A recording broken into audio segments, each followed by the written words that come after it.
Budget میں کسی طبقے کے لیے کوئی ریلیف نہیں، عام آدمی کی زندگی میں آسانی نہیں آنے والی۔ شبر زیدی پارلیمنٹ کی حیثیت بجٹ کے معاملے پر ایک تھی لیکن نہیں۔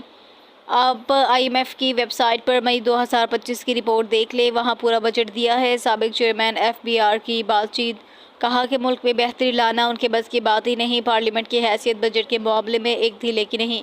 شبر زیدی کہتے ہیں نیوکلیئر پاور کو دوسرے ملک سے اتنی ہی سپورٹ ملتی ہے کہ بس اس کی سانسیں چلتی رہیں۔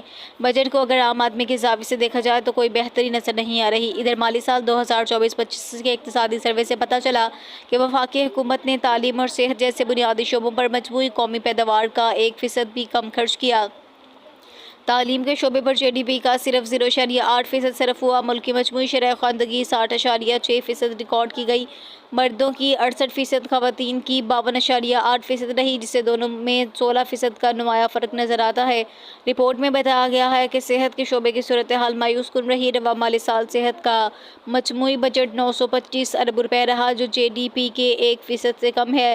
ملک میں فی الحال 751 افراد کے لیے ایک ڈاکٹر میسر ہے، تاہم پچھلے ایک سال میں ڈاکٹرز کی تعداد میں 20,000 کا اضافہ ہوا، جس کے بعد ملک میں رجسٹرڈ ڈاکٹرز کی تعداد 3,19,000 اور ڈینٹسٹ کی 39,088 ہو گئی۔ ملک میں اس وقت نرسوں کی تعداد 1,38,000، دائیوں کی 46,801 اور لیڈی ہیلتھ ورکرز کی تعداد 29,000 ہے۔